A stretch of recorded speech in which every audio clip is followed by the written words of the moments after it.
What is happening, people? Welcome back to McLaren Fan TV. I tell you what, straight off the hills of Monza, it's probably a mixed bag. I don't know what you guys are thinking. Let us know in the comment section. Big at yourself. 7 o'clock UK time, McLaren Fan TV, every single Tuesday after a race weekend. Of course, I'm joined by the man, my co-host, Mr. Mahad from the Pit Stop Fracas. What's going on, man? What's happening, people? I never want to see Williams again. I don't want to see Alex Albon again. But apart from that, I'm all good, man. We got a little break before Singapore and then major updates we're getting. So I'm excited.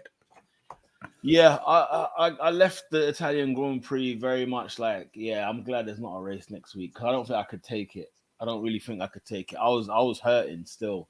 I'm not gonna lie. I was kind of hurting. I was sort of reflecting, but I was kind of hurting over the weekend because I just felt like, I don't know what you think, but I just felt it feels like we've taken some steps back from what was such a great leap over this, just before the summer break. And since then, it's like really a mixed bag. I mean, Oscar's P2 in the sprint in Belgium. And then obviously, Lando having doing his thing. I mean, I don't know, like, where are you sat right now before we get into the weekend?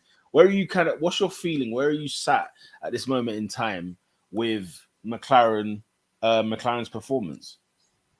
I think we've got a fast car outright anyway. Yeah. I feel like obviously we've gone to a track that is not suited for this car, not suited for us, which is crazy compared to what 2021 was, the old regs. This would have been perfect for us. Like Dutch Grand Prix, we already spoke about that. I feel that's more circumstance than anything. If it didn't rain, I feel like we're on for a podium. If we do the strategy right, we're on for a podium. So that's like to the back of the mind. This one, you already saw last week, I was a bit hesitant about what I was going to expect from the team this week. And obviously I was hearing, we're going to have a new rear wing and so on and so on. Then it turns out that the rear wing was just some chop top thing. Yeah. That they did on a backyard flex. So I'm thinking, yeah, it's not looking too good. But then we kind of look fast in the straights and quali, we were okay. I don't know what happened with Lando in Q3. Maybe he was a bit too close to Sainz, trying to get that slipstream, whatever. Sometimes you need a little bit more space, but we didn't especially qualify well. It was going to be difficult to out-qualify that Rocket Williams in a straight line. And it proved to be the nail in the coffin because once race day happened, Oscar did well to get past him because he knew it was critical to get past him, but it's just that straight line speed, man. The Williams is faster than us when we got DRS on. So when they ain't got DRS, so it's just forget about it. The idea, I saw a chart. I don't know if any of you guys saw that, but the DRS efficiency of our car is the worst. Really? Like when the kind of the delta between how much when you haven't got DRS and then how much you gain. How much speed you gain, how many miles per hour kph, we're at the bottom. And I thought Alex Albon was just running bants when he was like, yo, you man are the slowest, we're the fastest. And that was Williams' strategy. Williams was like, we're not boxing, we already know you can't overtake us. It's not mathematically possible to look. I saw Lando overtook Albon and then Albon just overtook him immediately. Oscar overtook Albon overtook him immediately. We couldn't do what Lewis Hamilton did, where he could just sail off into the distance. Hamilton went behind Albon for long. It was the same with Yuki Tsunoda last week in the Dutch Grand Prix. Yeah. Hamilton went behind him for long because they've got effective DRS and we don't. So I'm kind of glad Monza's out of the way. We've got one more long straight type of race, which is Las Vegas, and that's about it. So the rest of the races should suit the car. I hope so, because I think you're right. When they were talking about this new rear wing, I'm kind of torn between the rear wing situation whereby, as you said, what I'm saying, we just kind of cut up a few bits and there's a backyard move. But the way Norris was talking was like the team done really well to make some sort of a change in the 2 weeks or 3 weeks, however long it was between Spa and here. So there was a lot of work that needs to be done. And I think he said something like, if we had that wing from Spa, we ain't getting no points this weekend. So he's saying there's been a leap. Yeah, he's saying there's been a leap, from Spa, which, in my mind, obviously, I was a bit. I didn't necessarily see it like that before he said that, because I was just looking at this weekend in isolation. Gone into the weekend. Okay, here's where we are. We've had Zandvoort, so even Spa was not even a thing in my mind anymore, other than the fact it's quite a fast track. But yeah, the frustrations. I mean, just how many years do we have to say? How many weeks have we had to say this season? Can Oscar have a clean race, please? Can Oscar be left alone? Huh? Lewis, I'm talking to you. I need somebody. I'm talking to you, Lewis. What's I need going somebody in the audience. on? Please tell me how much points Oscar's dropped from no fault of his own. Yeah, on a real. Someone needs to calculate those points. He should be clearly ahead of Ocon and Gasly in the standings. This is a joke. Why do you think? Why do you think Hamilton made contact with him? What do you think happened there? Was it just a mistake, purely? I think, obviously it's a mistake on his part. Not Oscar's just going in a straight line, mate. He's not jinked left or right. You know what I mean? I don't know why I don't know why Hamilton decided, the whole flick out, turn in type of thing. I don't know why he decided to do that when you're side by side with somebody. I don't know whether it's a thing with the cars where you don't really get a judgment of the width. Yeah. Between you and another car when you're entering a corner. But it's the same. I've seen incidences on that corner where people try to get squeezed onto the grass bare time. So famously Charles Leclerc and Lewis Hamilton, which was an illegal move as well. So it was a deserved penalty, but bloody hell, Oscar. Maybe they expect Oscar to back down. Maybe expected Oscar to back down because he's a rookie. Maybe so. He didn't expect him to break that late. Maybe so, but taking a leaf out of his own book. Do you know what I mean? Just like late breaking, proper like to the limit and whatever else. And it just seemed like it was a nothing at the time. And then that contact happened, and I was like, "What the hell is going on here?" And obviously, I see on Twitter, people were like, Hamilton tried to get him in turn one as well. Remember? Yeah, he did. And he just shut the door. He said, "Nah, it's not that time." You know the one. So good defender by Oscar there. It was, and so there was that as well. And then of course, Stella, we're going to get into those bits as well, but he called it unacceptable for the two boys, having that contact there. He goes, that's not McLaren racing, where the two drivers kind of hit each other, and luckily it didn't really amount to anything crazy. But just a few things in the weekend when I was just a bit like, man, you know what? It's one of those where we just need to get the hell out of Monza. And I never thought I'd be saying that. You know what I mean? I thought literally, we would have a decent weekend. Some of us were predicting high stakes, top sixes. What did I say last week, guys? Did I say Ferrari were going to cook? You did say Ferrari were going to cook. Because I said, what were they doing in Zandvoort with low downforce win? Because they're practicing for Monza.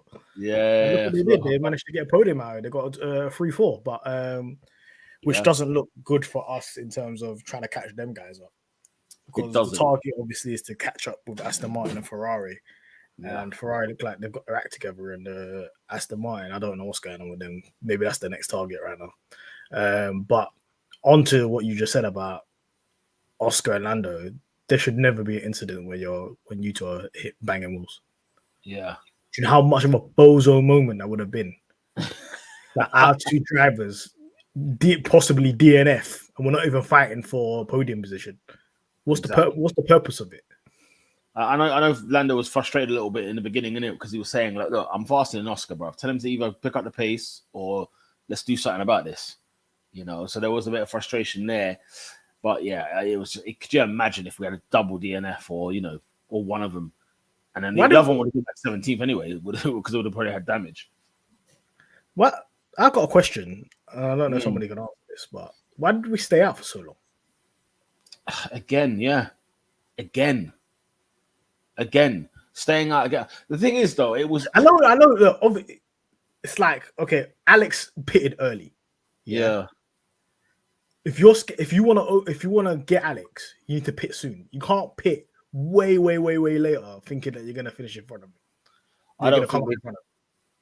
I personally don't think they thought Alex was the battle. I personally think that I don't think that they thought Alex was the battle here. So, we'll get you guys in the comment section. Alex saying they didn't think the undercut would be too good.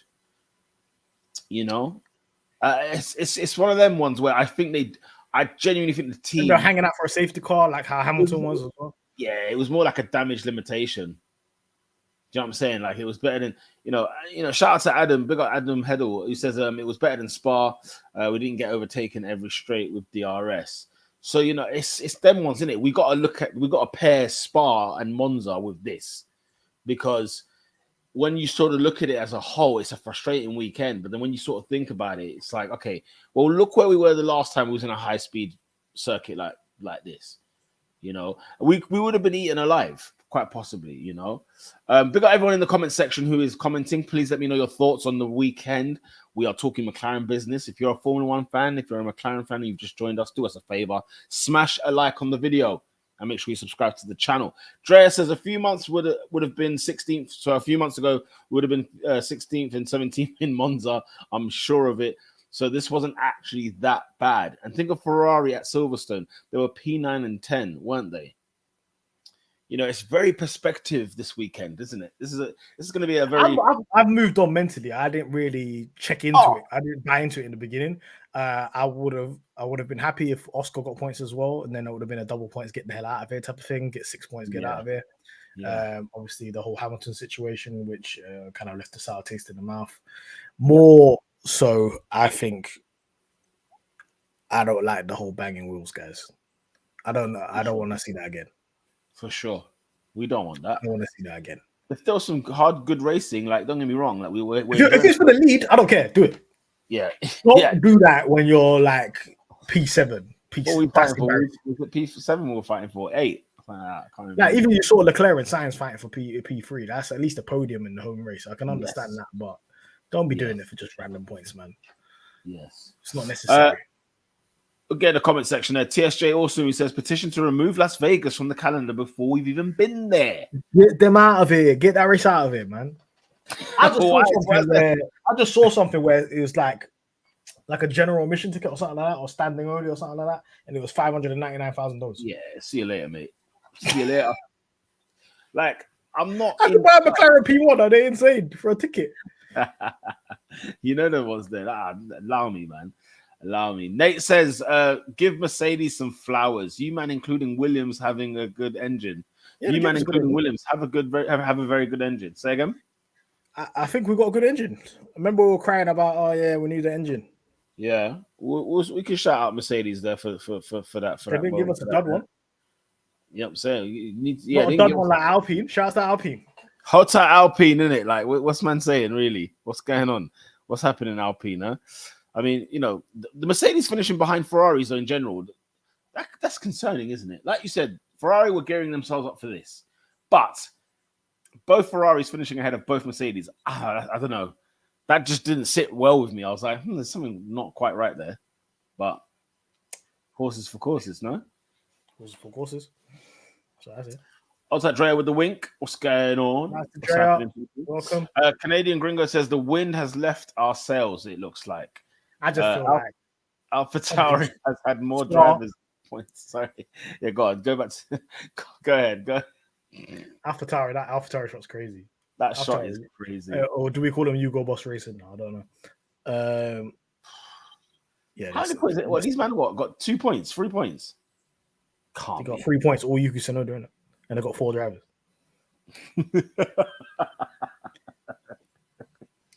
But yeah, I feel like Hungary, Silverstone, Hungary, obviously that was up. Then obviously we had a little bit of an up in Spa. Then obviously the race, we kind of had a little recovery because the pace just wasn't there. And obviously there's still deficiencies and weaknesses of the car. Even though we had a major step forward, they've been quite honest about it as well. Yeah.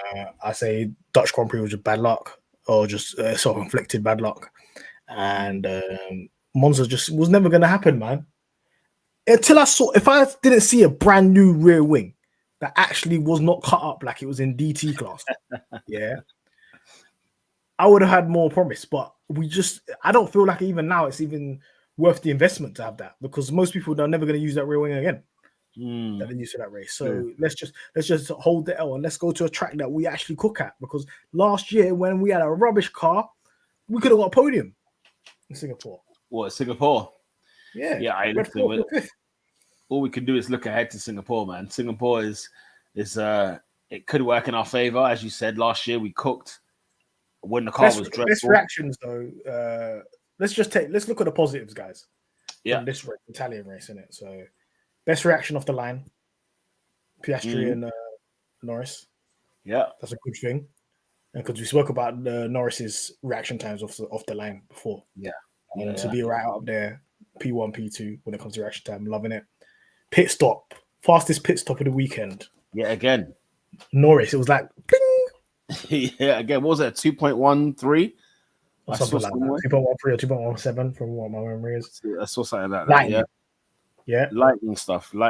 Yeah. So operationally looking good. We defended well for a long time from Hamilton, but he managed to just get us there in the end. I don't know if we could have done anything different. I know somebody said something about strategy. Somebody help me out because I don't know what would be the most optimal strategy. Because I don't really with the car the way it is, I think it's just a virtually impossible task to get a result out of Monza. And another thing that a lesson learned is we cannot be out qualified by slower cars anymore. No, we can't. We can't afford it. Because exactly that. We can't afford it. Because like I said in the last stream, we have a racing car that don't have to race. That can't race. Yeah, we asked the question. Problem. Why can't we race? We asked this last week. Why can't we race? And that's I want to get your thoughts on this, guys. Like, why can't this car race? Hopefully this upgrade in Singapore stops that. And we can actually start overtaking and have an effective DRS and be able to maneuver and move forward. But to build a racing car that can't race, I don't know whether that's in the DNA of the chassis and it's DNA from what James Key's left in there, but it can't go on any longer. Yeah, it's peak. Like I want us to sort of try and, of course, bring the McLaren fans together and be like, you know what, let's be a bit more positive because what we watched was quite difficult to digest. But there are moments that we can pull out, you know, like Amon's done here with them, you know, both drivers gaining a place at the start. TSJ Awesome saying, you know what, the weekend went as expected. Still being better than Aston Martin is a major positive. You know, these are our rivals at the minute. With the major upgrades, we definitely should be able to catch them. So, you know, there's more upgrades to come, you know. And that's the thing. It's one of those where, another thing, you know, we could overtake on other tracks, though. Both drivers can this season. So, but nothing with DRS involved. just leave have to just be pure driver talent, yeah. Because if it's in a DRS zone, we are finished. We cannot overtake. Especially if the car in front of us has DRS as well. How much DRS trains have I witnessed this season? Honestly, Canada, sandwiched, just everywhere. We're in DRS trains. Baku, just please, man. I'm tired. They're hating it, man. They're hating the straight lines. No, because if we really want to move forward, like, you don't hear about a Red Bull being a DRS train. They're just clearing guys. This is it. Whenever another car is on, like, if another car is up there and it's on it, look at Hamilton. He's just clearing guys. It's just because the DRS is effective. They've got that straight line speed and it's absolutely necessary. We can't just keep hoping for tracks where we're just going to rely on driving talent to just get guys unexpectedly on corners that don't have DRS or just pure driving ability. We need to be able to overtake cars and clear them quickly, especially if we have a bad quality. Yeah, I mean, you know, we saw Verstappen once he's done science, that was it. His dance was done. It was finished. He was never in question ever again. Now, don't get me wrong, them Ferrari know how to cook a tire. They know how to do it, yeah. So there is that to play. But yeah, as you said, like, forget all this hanging about, mucking around, DRS training, sitting with cars slower than us. You know the ones, like, it's mad. It's just mad. We can't afford it, as you said. Steflo saying a weekend to forget, honestly. Dre's spinning on a bit of positivity here. Upgrades, guys. Yeah, next race, upgrades. Don't lose hope. We suspected Monza would be a problem. Yeah, I know. Yeah? We suspected that, right? Adam says I knew Monza would be a struggle, but we got some points out of it when I didn't expect it. Next race should be better with some upgrades. Shout out to Alex in this one. Adam on that one. Alex says, and it doesn't help that Mans has to learn the art of twatting a car without taking damage. Yeah, I mean, that's something, man. Big up McLaren fans. Serbia, exciting duel between Oscar and Lando. You're saying exciting, at least until they collided, almost collided. Yeah, we make you right there. It was something entertaining for us McLaren guys to watch because the TV was barely showing us. You know what I'm saying? It was here and there, but it barely showed us. But I had to go and check other things out after the race to see what was going on, really and truly. Drea says, I was definitely not I was definitely not the driver's fault. They couldn't overtake Williams. It was so difficult. Even the Red Bulls didn't overtake easily. It took Max 15 laps to and a mistake from Sainz. That's very true. Max was on the edge with Carlos Sainz, and Sainz was not giving Leclerc that place either when they come out of the pits. It was hilarious. Shout out to Amon, who says, "Sup boys, what's going on?" Speaking on Alpine, our straight line speed was certainly better than Alpine. I didn't realize Ocon retired anyway.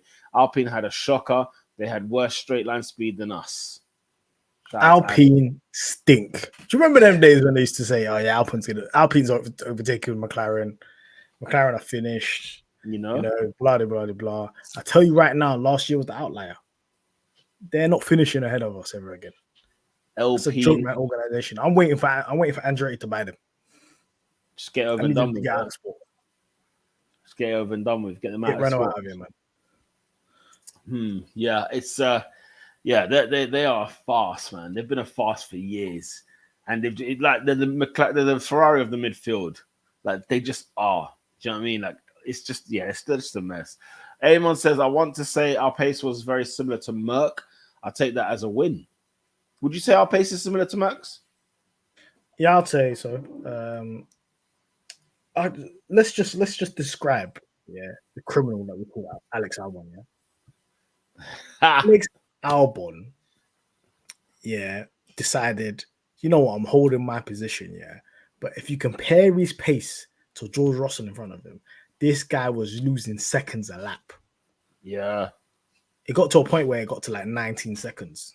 So clearly that Mercedes had pace, and this car was up. This Williams is slow, man. It's quicker than you now, but it's slow. And you could see, like, look how Hamilton got a 5-second penalty and he just cleared it real quick when he got past. Yeah, he duppied it quick, didn't he? Because Albon was going so slow, and the fact that we couldn't overtake it is insane to me, man. And I feel like if we got past it and we had that ability to, we would have gapped him as well. I feel like Oscar and Lando, we could have gapped him. But getting caught by an Albon just ruined your race. But the pace was there. It was similar to Merc, which was good. But like I said, Ferrari was in another level. Faster than Merc and faster than us. So we need to keep our eyes peeled about that. Yeah, Amon saying, just looking at that Williams makes me stressed. And it's funny because as you made that case for Albon, had it not been Albon, we would have been all right. We could have been fine. You know what I'm saying? Or if Albon was in a much slower car. McLaren fan Serbia says McLaren's problem in Monza was very low top speed, and that's why they couldn't overtake the Williams. I mean, had it been Sargent in the car instead, in that position, we're clearing him, aren't we? We're not sitting here. We have to give Albon his props, man. But boy, he caused us stress, man. He caused us absolute stress. I need it to be the last time we're behind the Williams. The last time, whatever this upgrade is, just make sure that you're faster than the Williams significantly. Make sure both cars in Q3 ahead of the Williams at the start of the race. That's what we want. Z says, hello everyone, what's going on, Z? Hope you are good and well. I'm trying to see if there's anything else that you don't say. Yeah, Andretti seemingly in. Got Sergio Rodriguez saying it. So, they're talking. Listen, who knows what's my mate happen? Sergio Rodriguez. Flagman. I call him Flagman. Emoji man. Flagman. So we've got to watch that space with Alpine and whatnot. Andrea says Hamilton could only overtake on the mediums, and I think they were a little bit faster. On the slower hard tire, they stayed in Lando's DRS the whole time. Yeah, so it's always like mixed emotions. No, it's not even about Hamilton being on mediums or not. Hamilton recorded the top highest speed, innit? I don't know. Did he? Straight line Did he speed. record I think he the did. top? I think he did. I saw something, but the Mercedes was fast in the DRS straight line. This The DRS is effective, extremely effective. so what are you Cleared it saying? in 2 Like, laps. okay, so you're saying that regardless of the tire, they had the pace, that the pace was there anyway, or And the pace was there. Hamilton's top speed was insane. as He's Alex faster said, than the Ferraris top speed. hang on, Faster than Hamilton Hamilton. was number one and Russell was last. Yeah, because they did different setups. Fair enough. Russell was the slowest car. That's why Russell qualifying where he qualified is a miracle. He had no top speed. It was good. So that's what I'm saying. That low key, I'm not gonna lie to you guys. I feel like we didn't do well in quali. We should have done better. We didn't extract the limit why to the did we car. have such a gap? Was there a mistake? Was there a mistake in quali? Is there something that we missed? Good job. Good. I feel like Oscar but look, if we're averaging it out, where we're saying what Lando's maybe 2/10 quicker than Oscar in quali, he should, in theory, like he has done this whole season, out qualify Oscar. If he does get that 2 or 3 temps on Oscar, he out qualifies Russell. And look where Russell was. Russell had a whole different race. He was down the road. Yeah, he was actually down the road. Yeah. So that's the punishment of not having like a top bar quality, top quality qualifying.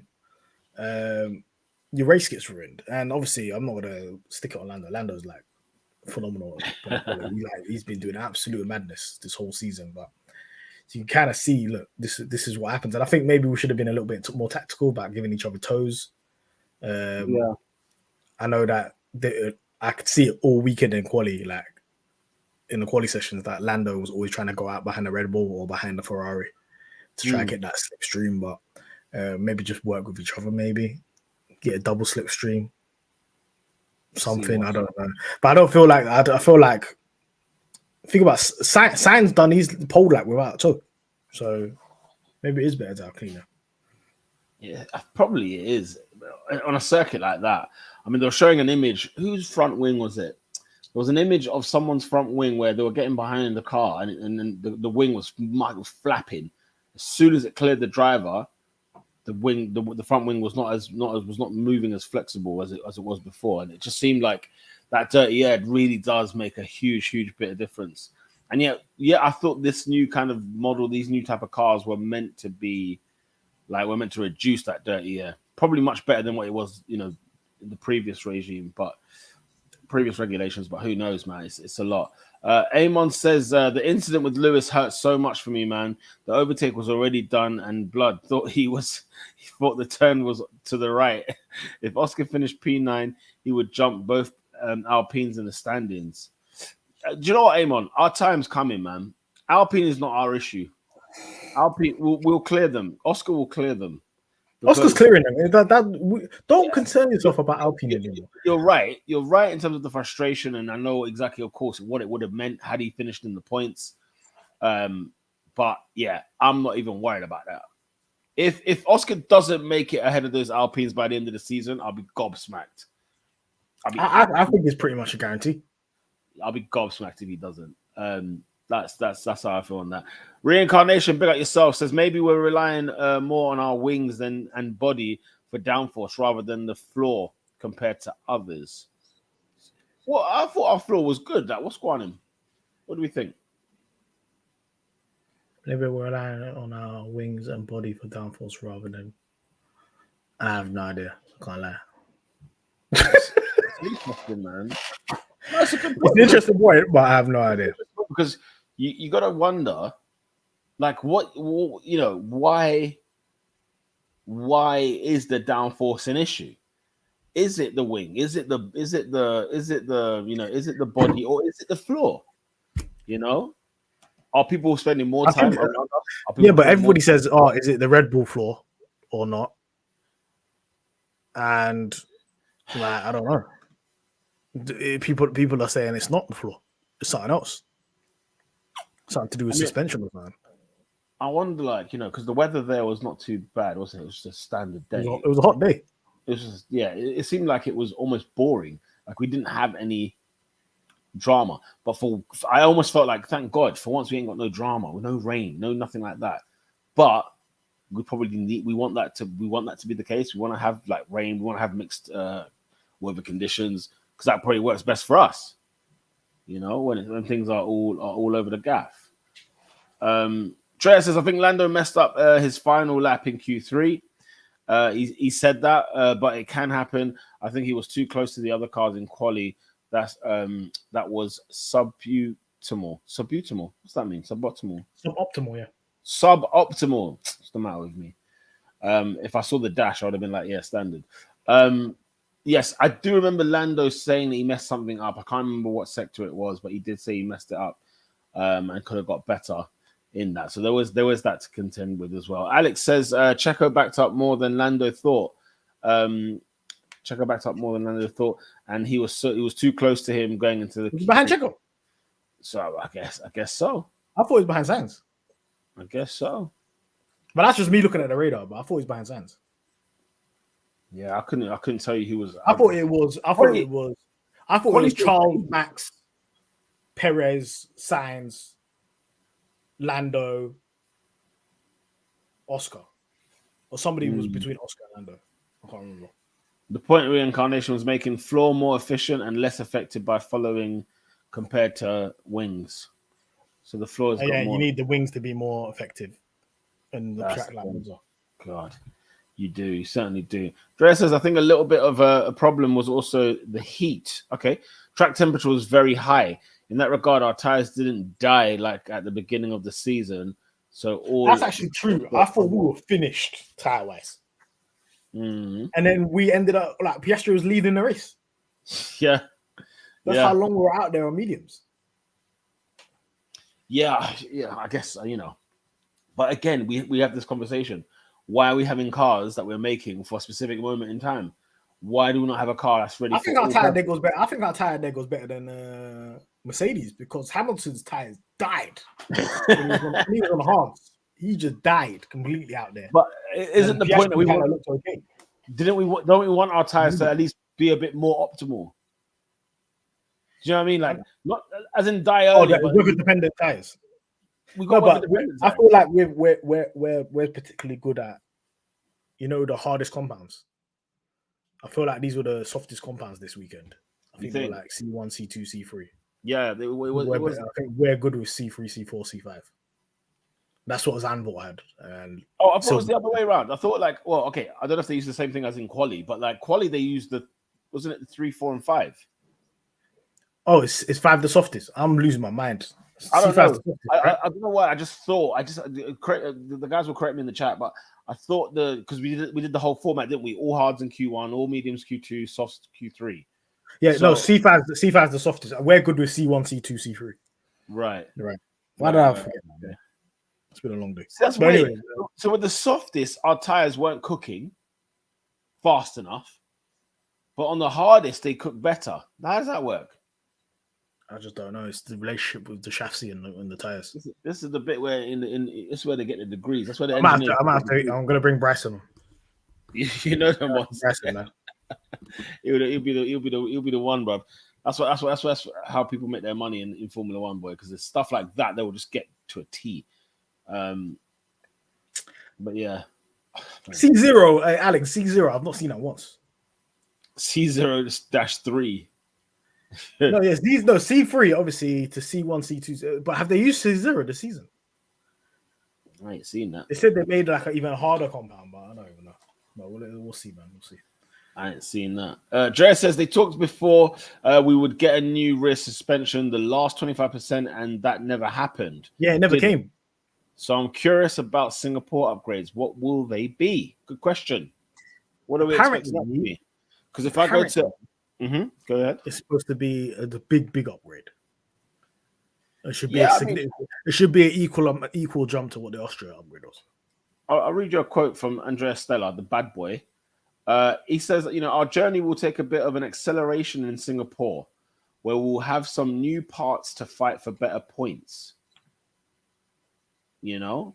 That's interesting. There, Right now, what do you mean by that? That's what I'm thinking. yeah, What do you mean by that? you know, he's talking, and that's the thing. When Andrea starts talking, I pay attention. I'm listening. You know that one. I'm listening. What those parts are going to be, who knows? I wonder where it will be. I want to kind of find out what the tire compounds are for Singapore this year.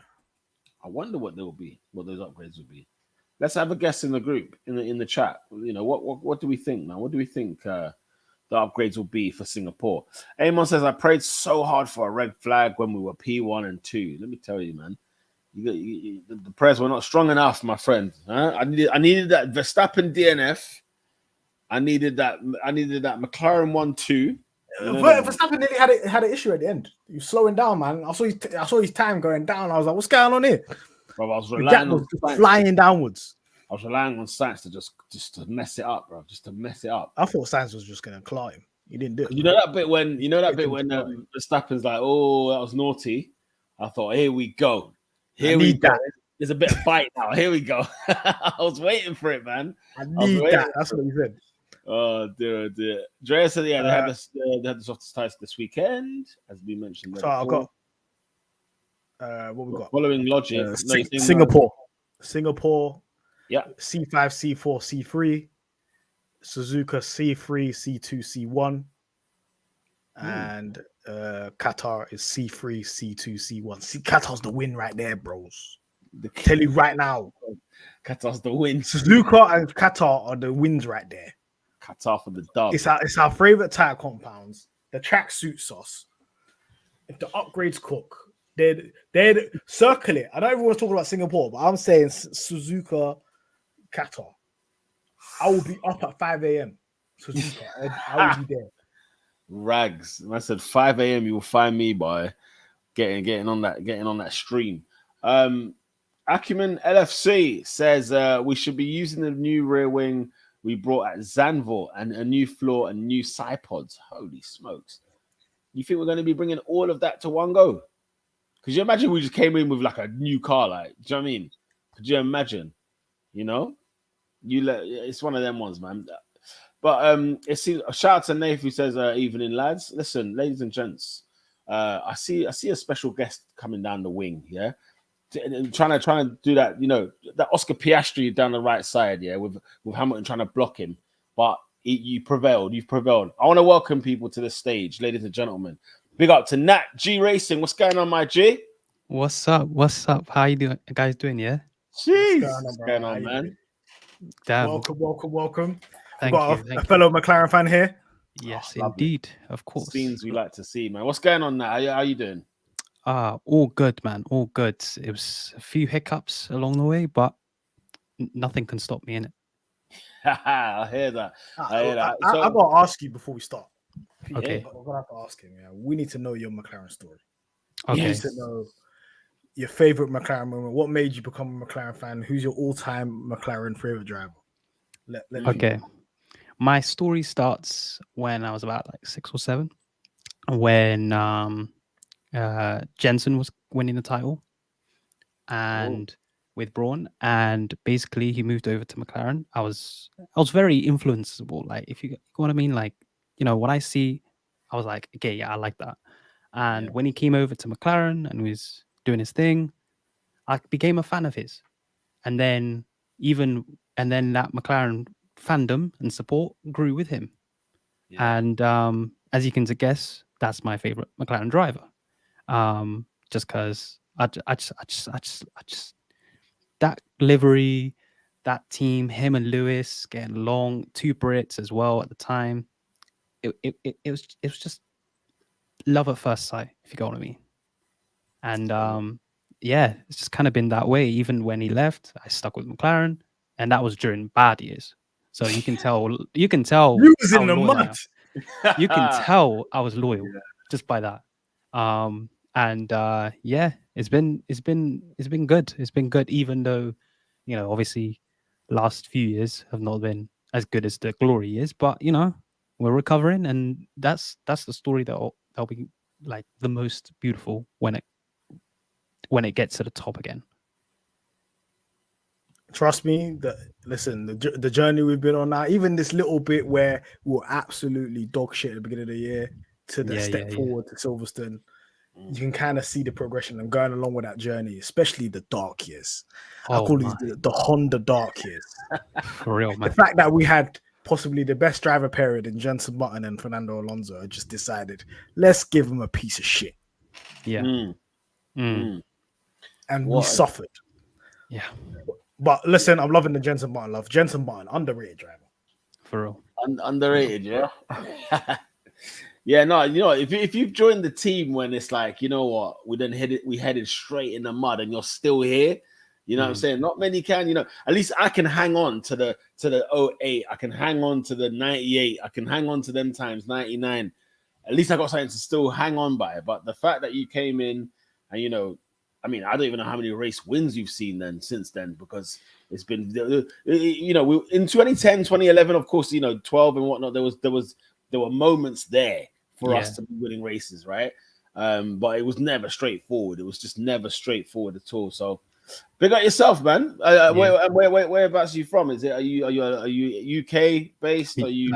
I'm UK. I'm UK. I live in two places at the moment. For uni, I study over in Leicestershire, and that. Right. But Yeah. I'm currently chilling in London. In it. LDN. Yeah. What are you studying in Leicestershire? Law. Jeez. Hey. Yeah. Yeah. Hopefully Red Bull could hire you for any of that future cost cap breaches. For real. For real. They've been starving their people. That's how they kept themselves in it. For future cost cap breaches, flip it. honestly. Guys, I want to know what's your thoughts on this whole McLaren resurgence that's happened in the past couple months? It's I think it's a reward, if you get what I mean.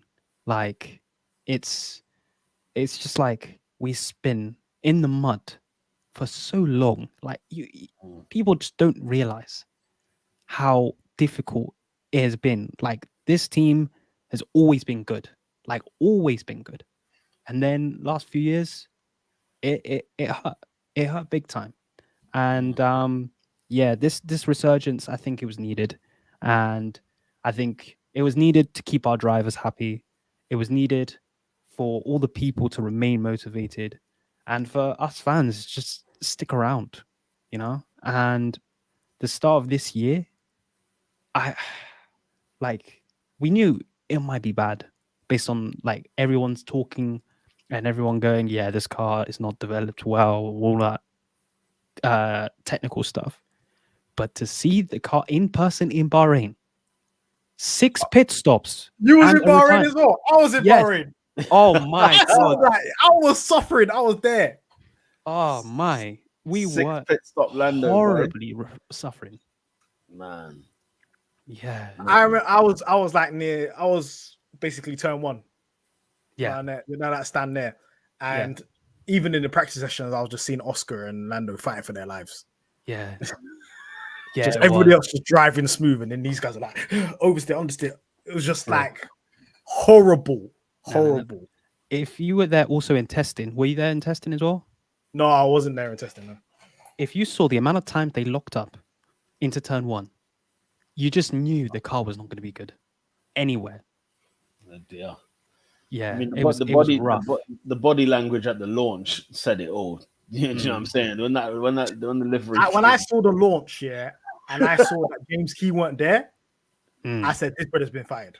There's no way. The fact that you're not even at the launch of your own car, that means something happened. Something's going on there.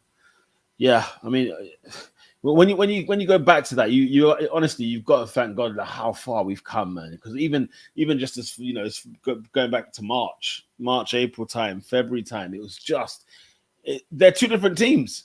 It's 2 different cars, 2 different teams, as far as I'm concerned. Because how we look at us now, sort of disappointed not getting double points or disappointed not making top 6. You know what I'm saying? Like it just doesn't make. It's almost like, is this the same season? Like what's happened here? You know, so. Yeah, we've come a long way, and there's a lot more to go. I think Lando was very clear on the fact that look, we've come from far, and there's plenty more that we need to do in order to close the gap to the front end of the grid. So yeah, I mean, where are you in terms of like sort of like how you saw the Italian Grand Prix phase out and heading into Singapore? Kind of what has been like? What kind of on the fence are you on? What kind of McLaren fan are you? Am I talking to somebody who's a bit more on the half glass empty or half glass full? Like, which side do you sit on? I am more glass full for sure, because I think about it and I go, with Monza, it's very, if that upgrade had not got, that little rear wing adjustment had not happened, I'm telling you, we would have been beefing Lance Stroll from where he was in the race. Like, Yo, Hey, that, Lance Stroll. Nobody talks about what happened. Yeah, Lance Stroll. I'm watching you, bro. I'm watching you, man. nah, Lance. You qualified where, and you finished where. You was how many seconds off the pace from Alonso? Please. yeah. Lance. But yeah, if we still had the spar wing, Mm, we would We've have been gone us. yeah, and that's where it's like, okay, we only made a slight adjustment, but that's the step that we had to make, and it was. I didn't think we were going to be beefing Red Bull like Ferrari kind of were, and I'm not sure we were going to be quicker than Mercedes either. But I just thought of it and went, as long as we get double points, or at least we're like at par, then it's okay. Like, we can move on to Singapore. I think we'll be better in Singapore, and we can talk a little bit more about that as well. But yeah, I was just thinking, we'll take the hit, and we'll move on, and let's hope for another Silverstone. Let's hope for another Hungary, that sort of thing. Oh, take me back to Silverstone, people. When I saw the chrome come back on the livery and we were flying high, man. We were singing in the rain, my friends. Mhm.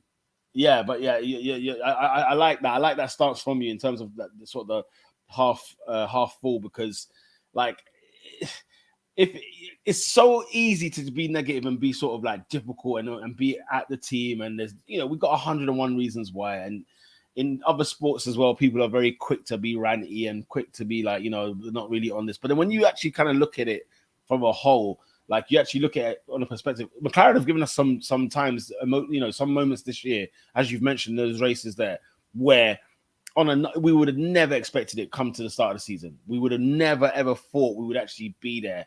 And now to sort of see, see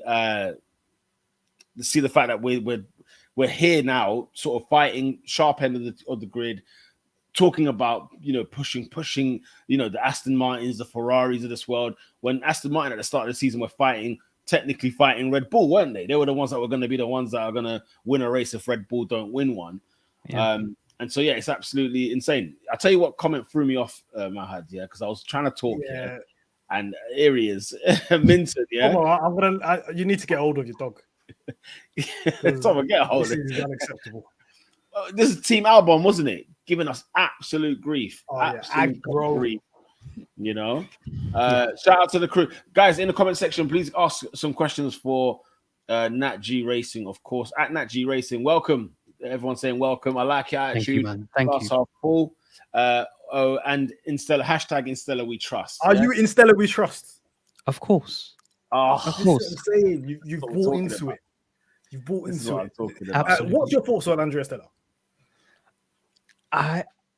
Coming in, I was kind of more optimistic than a lot of people were, and I just thought of his time with Alonso at Ferrari, and I was like, I just like his vibes, and I wasn't like clued up on too much about his history, but all I heard was he worked with Alonso, he worked with Schumacher, he worked with Raikkonen, and I'm like, okay, I don't mind that. If he knows he's worked with great drivers before, I think he can lead that team. That's what I was thinking. And obviously, the first few seasons of races, that's not on him. That car, it was going to be bad regardless if he was there or not. But the turnaround, the quick actions that he'd been putting in with the leadership and everything else, it was just like, yeah, this guy's going to be very much on it and willing to make changes if he has to. Yeah, I think the turnaround, there's a lot that went into it that was from his side. And yeah, that's why every McLaren post with him in it is just a bunch of goat emojis. Like, that is the faith that we have in him. And I think from my side, I'm one of his biggest backers, I believe. Interesting. I like it, man. I mean, as you said, not many people were necessarily riding the wave. When I first heard about him coming into the team to be like the team prince, I was like, okay, what's my man really on? What's actually happening here? And all this time, all you could really think was, wait, where's he been? Like, why have we not had this guy doing more things on the forefront? He's having to watch people like James Key as his boss and stuff like that. Now he's got the full. Now he's actually taking the reins, and you got to love the way he talks, the way he carries himself, the way the team, like Zach and him are very much from the same language. They're speaking from the same book. And, you can, even like I was saying earlier in the stream, like, he was talking today, there will be an acceleration. We've got new parts for Singapore. And I believe him. Them was like, he just talks and I'm there. He ain't lied once. Yeah. He hasn't lied once. Like, he said some stuff at the very beginning where it was like, okay, let's wait and see. But all of a sudden, it's like, yeah, that's when you know. Question for you coming in here from Amon, who says, expectations for next year. What are your expectations now? Okay, for next year, I'm thinking consolidation at the most. Just like be right there again. But I do want to win. I do want to win. I don't care which car it is. I don't care which driver it is. I just want to win by the end of the year, next year at the very least. Like, this year's a throwaway in terms of a win. I don't think anyone's winning except that Dutchman. But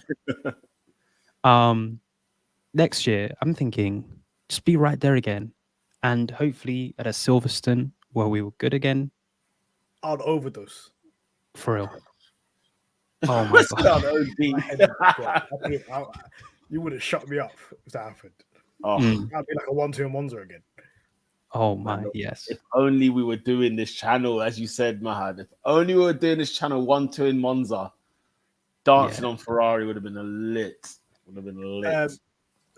Before you go on, do you think us being 6th in the constructors when the aero time changed, when it reset, do you think that's going to benefit us next year? Do you think that will basically get rid of any excuses in terms of not having the time and resources to basically getting stuff done? We've got the wind tunnel now. We've got the start in. We should be a podium contender every week next year.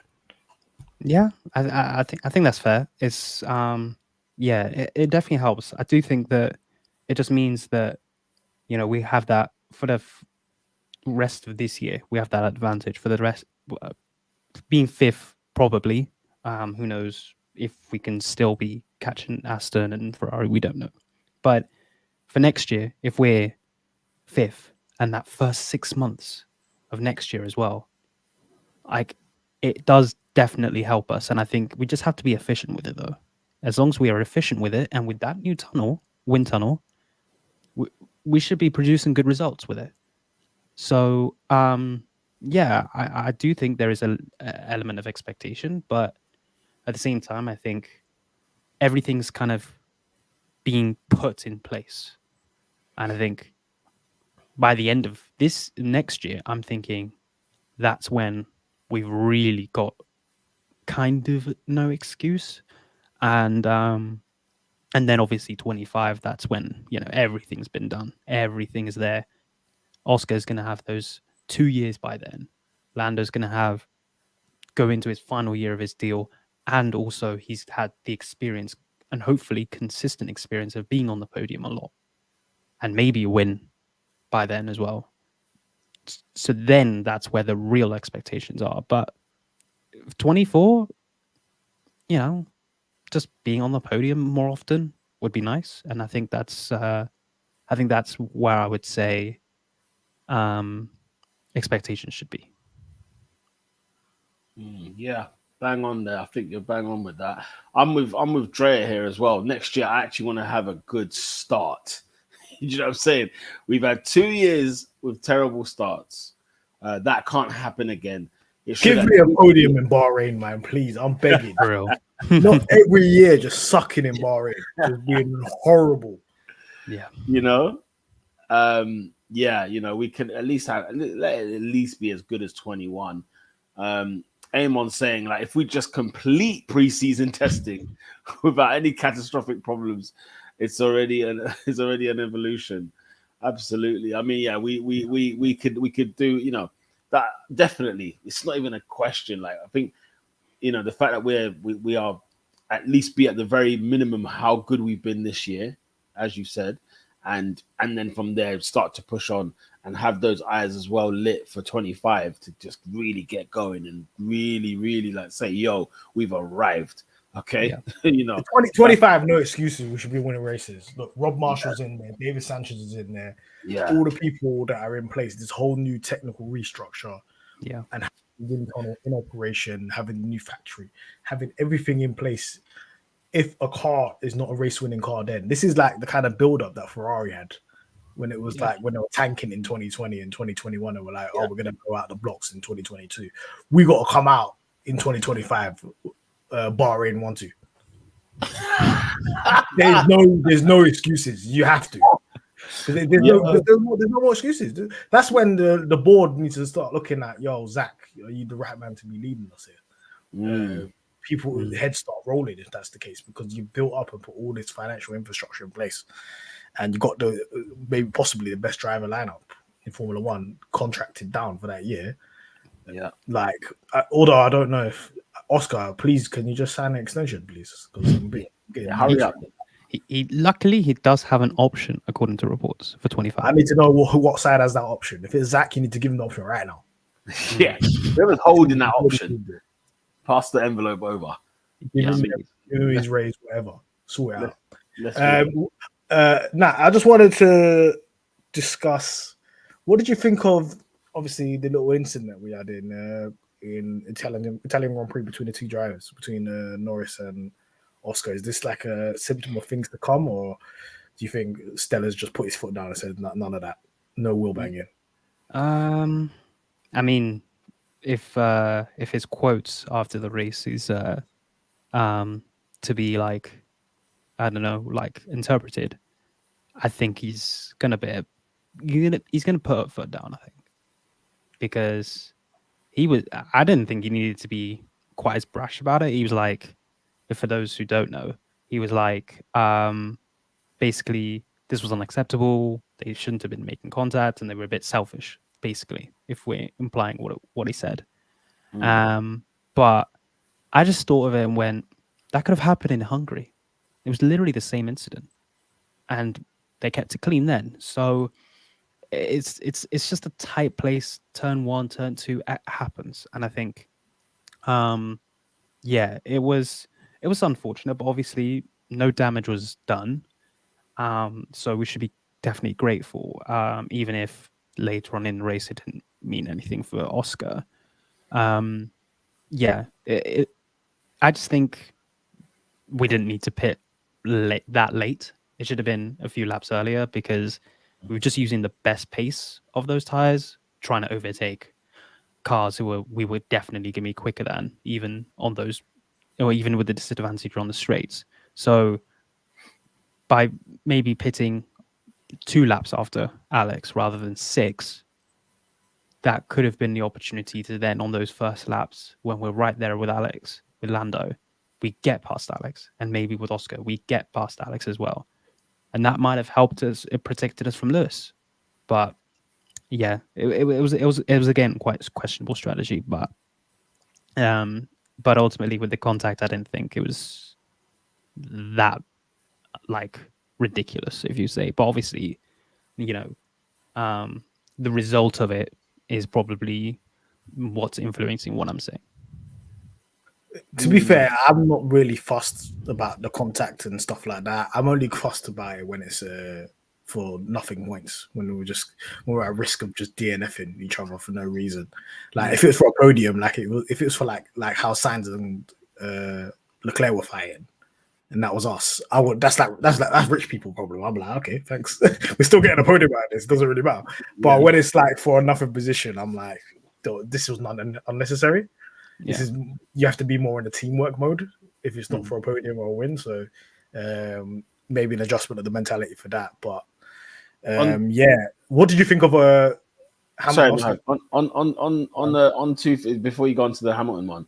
I think it's important for Stella to stamp the authority, make it known. Like, listen, I don't play that over here, okay? Like, because this is probably the first time Andreas had to say something publicly. We don't know what he's like in terms of as a disciplinarian or as a when things don't seem right.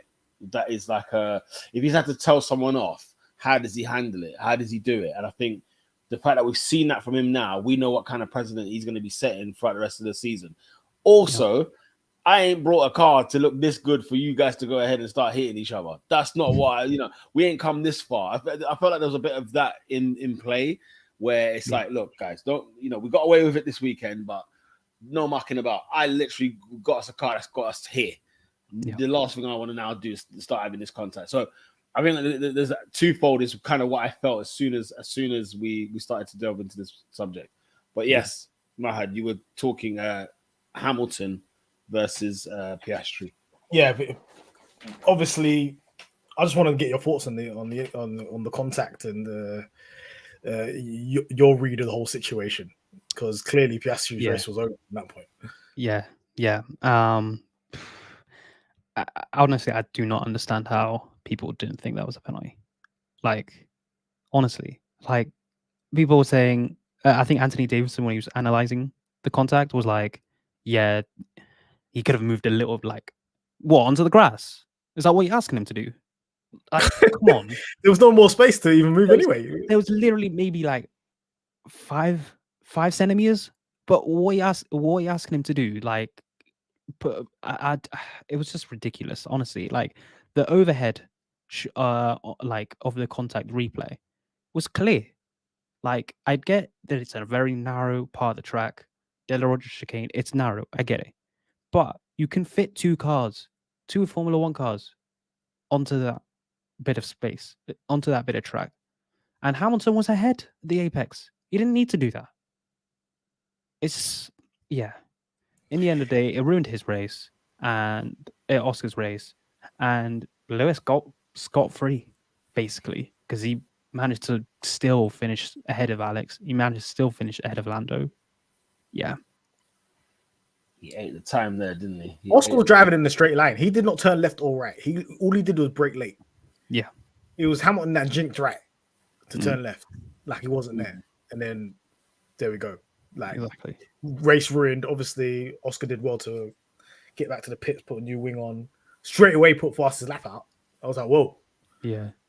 Within like 2 laps, he put the fastest lap out, but had that situation with Liam Lawson, where he just said, I'm giving you position back, I can't be asked. Which was, again, like strategy. Just tell him, give him the position back. You're going to overtake him. It's an AlphaTauri. Just what we do. Exactly. Yeah, no, bang on. And Andreas says here, there's no way it wasn't a penalty. Oscar did nothing wrong at all. And Jay Starship says he got a penalty still, but, in the end, what did it really amount to? There's an interesting comment here before we wrap up that I wanted to get into as well. What's your thoughts on this, Nat? Mr. Helmet Marco, he's talking. He's talking, and he's eyeing up a certain Lando Norris as a potential replacement for Mr. The one working eye is just staring at me. What's your thoughts on all of this talk, man? I mean, it's not going away. It's not. What I think though is just like how there must be something in his house that has a Lando picture or a shrine or something. He's just talking like it's like I get, you want him, that's fine. Like I don't mind that. Lando is a great driver, so he's obviously going to be admired by other teams. That's okay. I don't mind that. But the issue for me is like, why is he constantly doing it at the same time as slandering his own driver. Yeah, Ah, that's a cause for concern, isn't it? It's a cause for concern. What did he say today? Like, he's got a fourth child on the way. He's got other things on his mind. He's basically saying this guy is not focused on F1. He's just having kids. Get this guy out of the sport. That's what he's basically saying. Nah, he's literally. ruthless, man. He needs to. He's ruthless. The man is. There's no emotional attachment to anything, is there? Unless you're Max, you know the ones. It's like it's one of those. It's frustrating. I mean, you know, people are saying, Nate saying, look, Marco can buy out his contract and not break a sweat. Musab is saying, you know, Max and Lando is lethal. Steflo, I think we all agree, man. They need to hit the helmet. He is temperate. But what I'm saying is, yeah, this is all talk, no action. Yeah, just go visit Zach, pay out the contract. Because I'll tell you right now, obviously it's going to be Lando's decision if he goes or not and so on. But Zach's a businessman. If you come with the right amount, you could buy out the contract and do your thing. But what I'm saying is, if you're a smart person, the helmet, yeah, do you really want Lando in that car next to Max Verstappen? The headaches you're going to have is insane. Because do you think Lando Norris is going to listen to team orders? You must not know Lando Norris. Clearly not. And Sergio's the right fit because he's kind of a yes man to a degree. He's got integrity about him, but he is a bit of a, you know, he won't just. He's not a renegade. He's not going to just do anything lawless. He will play by the book, but you know, you get a Lando in there. You get someone that's ready to fight and die for a title. Yeah, Sorry, Monza traumatized him. Monza traumatized him. Monza 2021 because he listens to team orders. You think he's ever going to listen to team orders again if it wins on the line? Nope. When the wind's There's on no the way. line. Yeah, I mean, it's annoying. They're not going away. As Dre is saying here, look, yeah, Nico Rosberg said something today. It's a little scary. I can't imagine Lando doing that. Maybe after 2025, if McLaren doesn't get any better or get it together, you know, none of us will be, you know, like, would blame him if he did leave. If you know, if we did not get our act together. I think as the points rack up and he's soon gonna be the person that has the most points without a win soon. Really? And that you don't want that on your record. You don't. Like, we've got to win this year, I can't lie. Even this year or beginning of next year, the clock is ticking. I'm not, as a McLaren fan, I would not like Lando to go, but I'm kind of secure that we've got Oscar. That's the thing. Yeah. That's a big one. Because if we had Daniel in the other seat, I'll say we're finished. Yeah. You're bang on. Because had it been 2 years ago or a year ago, whatever, it could have been nervy. Even with Sainz, not that Sainz is a bum or anything, but just even if it was Sainz and Norris is getting tapped up to go elsewhere, I'm concerned, personally speaking. So, I don't know, man. It's going to be very, very interesting indeed. Lando and Max would be similar to Danny and Max in terms of headache, and looks like he wants to put pressure on Lando. This is Helmet using the media. I mean, it's going to be an interesting end towards the season and see how that pans out. You know, Sergio's performances, Lando's performances, Helmet Marco's, you know, talking. Helmet, just hands off, man. Just leave our guys alone. I think he's gonna put Ricardo in the seat next year. You're joking. I've just got a weird ass feeling that you don't think that if they've got that advantage and they're thinking, oh, we just need some marketing, but even though like Perez brings in money, I'll be honest with you. I'll be honest with you. Now I want to get your thoughts on this as well. The fact that his wrist went, that for me, I think it's done. Yeah, same. You think career over? Not even career over, as in Red Bull just won't be asked to do all the admin just to get him in when it's really not worth it. Is it worth bringing Daniel Ricciardo to Red Bull? Yeah. Is it worth it? What? Max wins the constructors by himself. Max wins the drivers. You know what I'm saying? Like, is it actually worth it? No. And listen, I'm questioning Helmet's decisions lately because he put Nick De Vries in the seat. So Yeah. we've got Hey, we've got some question marks. So clearly Lawson's better than De Vries. So then I've got to question your the like IQ, your scouting abilities right now. the talent ID, Bro. moving like Getting 10 old. Hag. What's going on? He's moving like Eric And Ten Nick De Hag. Vries was so bad that I was thinking, how on earth did they let? How on earth did the Mercedes let this guy Yeah. develop the car for 2022? They had Look at it. Look at the car they've got. This is what I'm saying. Look, it's just Yeah, man. It's a madness, man. It's a madness. I mean, look, anything more you want to touch on there, Mahad, before we wrap up? No, what I wanted to do is obviously we go through our little driver ratings, don't we? 100% we do. From the weekend. No, but before that, let's just talk quickly about Singapore. What's your expectations on the upgrades of Singapore? Yeah. I'm thinking. I do think Singapore is going to be better than Monza. Obviously, I really do. That the layout has changed a little bit in the Sector 3. Obviously, you might be aware of that. No, I wasn't aware of that. Yeah. Oh, yeah. So basically, It's got a bit more of a straight, innit? yeah, there's like a little stray again. After after the Singapore sling, you go right after the chicane, and then there's a left, and then after that second DRS zone, instead of it being like right left, there's just like a straight basically. Oh, okay.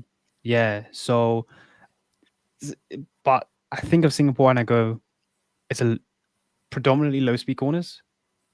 And Yeah. we kind of suck on low speed corners, like compared to high speed, right? Yeah, 100%. Oh, 100%. and then, but it's not it's a high downforce circuit. It's not like there's not loads of straights either. So I'm thinking, I don't know. Yeah, I'm interested to see how we would do, but with the upgrade itself, I hopefully it just means we're more competitive at loads of other tracks.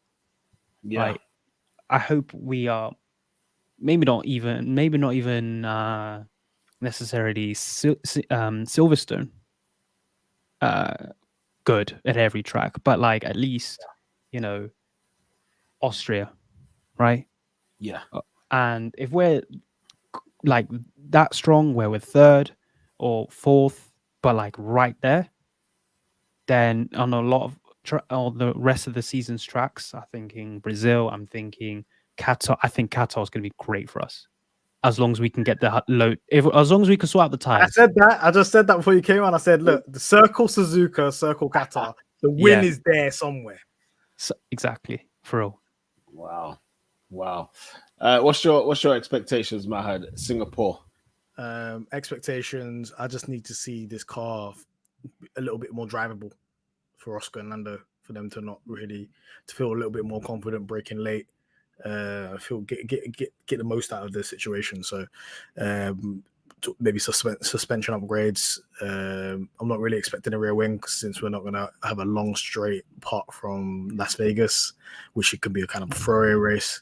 And just really building on the kind of developments and just hearing what Andrea Stella is saying is going to be a similar step to Austria. So let's see what kind of jump forward we can make. But yeah, apart from that, let's see how it goes in Singapore. No more long straights. Yeah, I think I'm with you guys. I'm riding the wave. You know what I'm saying? Singapore to be a lot better than what we experienced in Monza. It's a different type of circuit, of course, and in the nighttime as well. We'll see how hot the circuit is because Singapore can be a very, very. It could be a sweat box. But yeah, it's one of those. I'm just glad that we're out of Monza, and I'm glad that they've got a weekend off or like a weekend to work on the car ahead of Singapore. So yeah, man, I'm looking forward to it, let's get our driver ratings for Monza before we sign out of Italy. We'll start with you, Nat G. What are you saying? Drivers out of 10. Oscar Piastri, Lando Norris. What do you give them out of 10? What do you score them over the weekend? Okay. So I'm thinking for Lando, I'm gonna go 7.5, 8 out of 10. It was solid. Like it was just I would say a typical Lando race. Just gets about the business, gets the job done. scores the points. Like, Yeah. of course, I think he could have been a little bit more aggressive against Alex, but when I'm seeing the telemetry trace, and I'm thinking Alex with no DRS and no tow is 334, and Lando's 332 with DRS and tow. I'm like, The math ain't what? mathing. The math ain't mathing, exactly. And so I'm just like, it was always going to be tough. And so, yeah, it was solid. I think maybe a P6 was there, maybe, but at the end of the day, I'm okay. I'm kind of just like, it was a good race, solid race. And then for Oscar, I would say again, pretty similar. Like, I think Lando was better than him over the course of the weekend.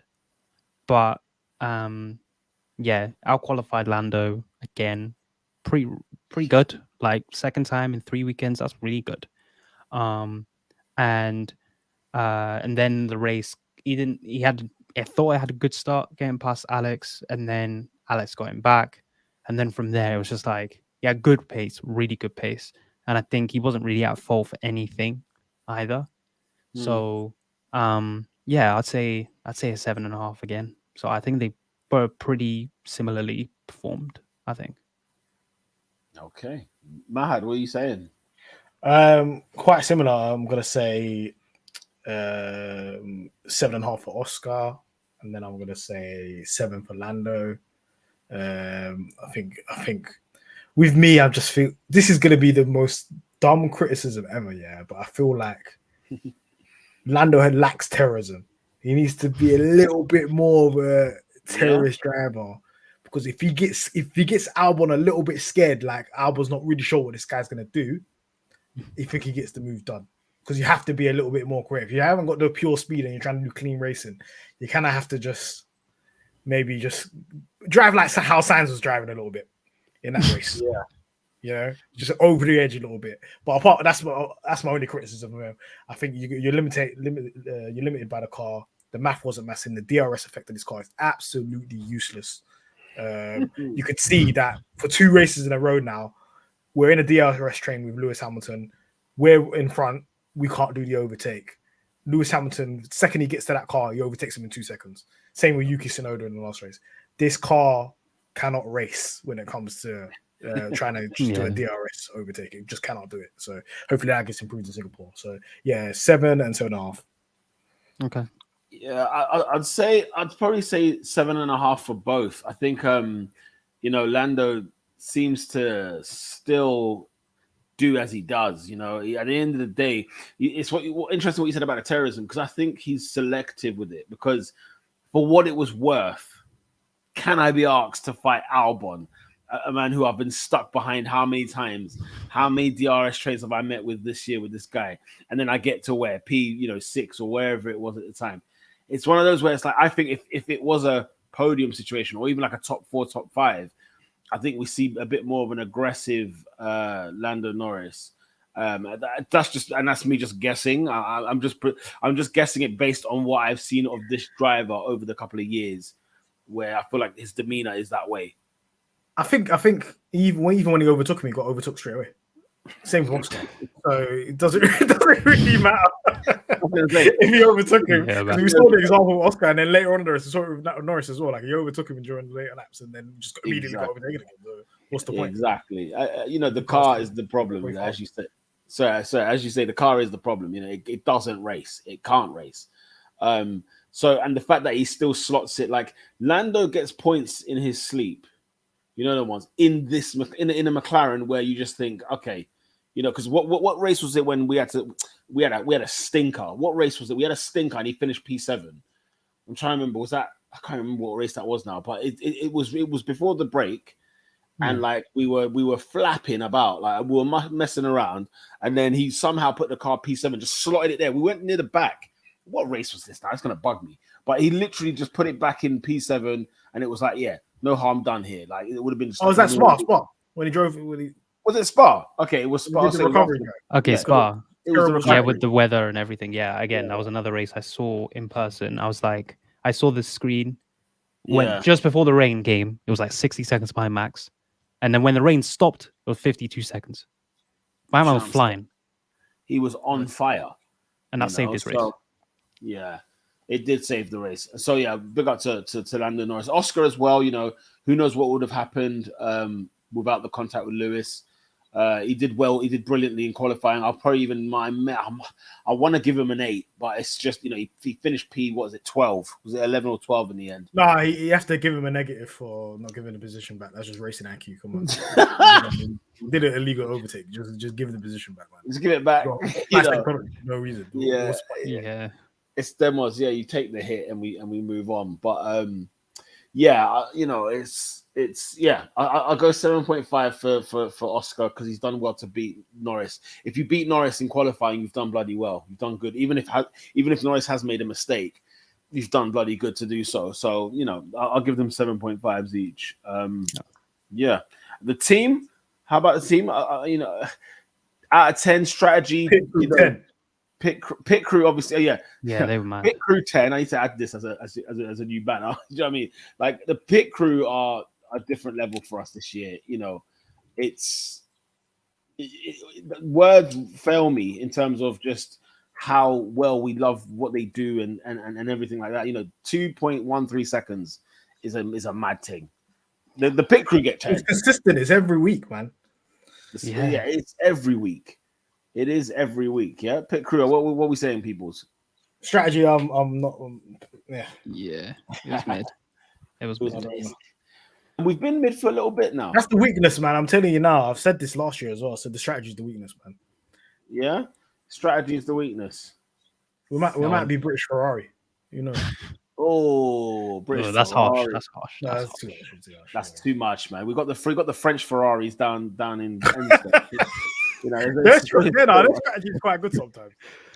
To be fair, yeah, they did get a podium in Holland. So they did. Yeah. Pit crew 10. Strategist, what are we saying? 4, 5? Yeah, 5. Yeah, 5. I'll give it bag average, right in the middle. I mean, and there you are, people. That has been. We're out of Italy now. We've flown out. We're landing back in Woking now. You know what I'm saying? Getting this car ready. Let me shout out to some of the people that have commented on their ratings. Dre saying it's difficult. Both 7.5. Yep, same here. Pit crew gets a 9. 9? They finished first. Let's bump that out. Let's give them a 10. Team 6 strategy wasn't the best. The positioning in qualifying wasn't good. Yeah, that was another stinker. The where they come out, and it was like, and I'm always advocating, like, let every driver have its own like 2 minutes to go out there, have an out lap, have a flying lap, done, shoot out. You know what I'm saying? Everyone get their own space to go ahead. I know it's going to take forever. I know it's going to take long. 20 cars. You're going to give them 2 minutes each. It's going to be a cluster. But like, it's traffic should not be a conversation in qualifying. It should not. Neither should it be in practice. This idea that I'm watching, I'm trying to see where cars are positioning themselves. We had that comment. Somebody mentioned in the comments earlier. Maybe Lando didn't know how close Checo was or Sainz was. Come on. Drop me out, man. This is qualifying. This is not the race. You know what I mean? Yeah, they need to be more on point with that, man. They need to switch it up. I need Andrea to have a look at that, man. Yeah, they need to switch that up. But 7s all round, says TSJ. Awesome. Yeah. What's it called? He doesn't fight when he's in the top. He doesn't fight when he's in the top. What about Norris? Norris fights when he needs to fight. If he knows the Red Bull there, why am I fighting? Well, that's the thing, yeah. When P2 was on the line, he was fighting with Hamilton. Yeah. Yeah. Oh god, yeah. Situational fighting. You fought. Why fight for the sake of fighting? That's the thing. You got to mind it. You got to watch it at the end of the day. Shout out to Uzair, brother. I saw you. Don't watch that. I did see you. You said, okay, hi guys, I'm late. You know how I said Sainz is the worst full-time Ferrari driver in the last 30 years? I might have to reevaluate that because Leclerc is having a stinker. Woo! Oh, Charles Leclerc catching this bullet. What did you guys make? Wow. What did you guys make of this? Wow. Charles Leclerc. Oh. Nah. Is that the case, people? What, this season, this week? I mean, there's a lot of Ferrari fans that I'm friends with, and they do not like that take at all. Like, they do not like that take at all. They have been saying that Charles had the better race.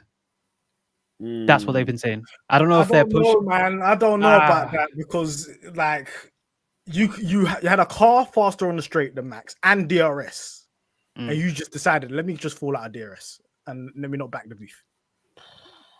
Yeah, saving They If you should have start been giving tires Max as a little well. bit of a headache from behind, he Yeah. doesn't overtake signs that quickly.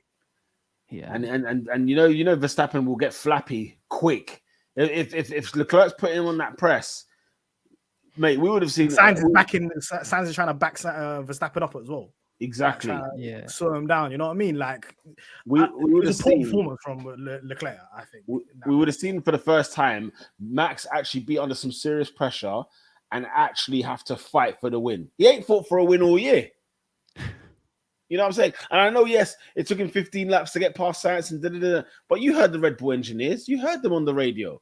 Brother, you fall back, man. We're going to go to this engine mode. And obviously, Verstappen's almost like, no, I don't want to go slower. It's like, don't worry. You see them tires there. You know what Ferrari are good at? Those tires. They like getting rid of them. Okay? Don't worry. Your time will come. It was barely a challenge. But with the two drivers, with Leclerc and Sainz, they could have really given Max a huge problem. And Ferrari easily could have won this race. They could have. Hey, Sainz and Leclerc should have just took Max out, but I'm not gonna. Yeah, just take him out. Yeah. If they really, I've seen, hasn't that happened in history where a Ferrari driver has taken out the competitor of the championship? So another Ferrari driver could win the championship. That happened somewhere in the 70s. I'm sure it did. In Monza as well, you know. Yeah. Like, mate, guys. That's actually happened in history. Obviously, you'll have an FIA investigation. But... you'll catch that 100 million, boy. You'll catch that Spygate business, or you catch that Crashgate business, rather, from Singapore times. But Nat, yeah, you are a content creator, right? Yes, I am. So, promo your stuff. This is your opportunity. Let the people know where they can find you and where they can find your stuff. Sure. Of course. Nat G Racing. You can see it on the on my tag right next to my my screen. That's everything, like literally everything you can think of. I'm more active nowadays on Twitter rather than I've got a bigger following on like TikTok and Instagram and shit. But yeah, that's the platform. You can just go there, F1 content, just spew my thoughts, and nice. That's what it is. And well, sometimes it can get a little heated, so that's what I'm gonna say. But yeah, come over and that'll be great. And hopefully you can have you on again. Of course, I wouldn't on mind. McLaren Fan TV. Absolutely. You're welcome anytime. I'll put a link to all your stuff in the video description once this. Thank you, man. Thank you. We'll give that. Yes, Nat, thank you for definitely joining us, man. Honestly, you've been a breath of fresh air on the stream. You know, you got people following you now as well. The McLaren fan business are all in here. Listen, McLaren fans, we need to be commuting. You know what I mean? We need to be communicating. We need to be here on the stream, letting people know what's going on. There's many of us out there. We just need to get to know and start following and start collabing. But yeah, it's been an absolute pleasure having you on. And you're welcome anytime, mate. You're welcome anytime. As long as you're a McLaren fan, mate, you're always welcome. You're always welcome. Of course. All right, people. Drea's brought up this one. Nobody breached the cost cap. We didn't talk about that. Well, nobody. We'll talk about that in the off week, man. Next week. We'll talk about it on the off week. Okay, cool. And great to having you, Nat G Racing, following you now. There's some great people on this chat. I'll tell you what, there's some great people on this chat. So yeah, get following at Nat G Racing, and that's on all social platforms and content creating business. You're done now. Mahad, anything else before we leave? Singapore will get 1-2. Peace. Woo! On that note, people, we are gonna bounce, man. I said we're gonna get the 1-2. Yeah, you heard it here first. Till next week. See you lot. Peace.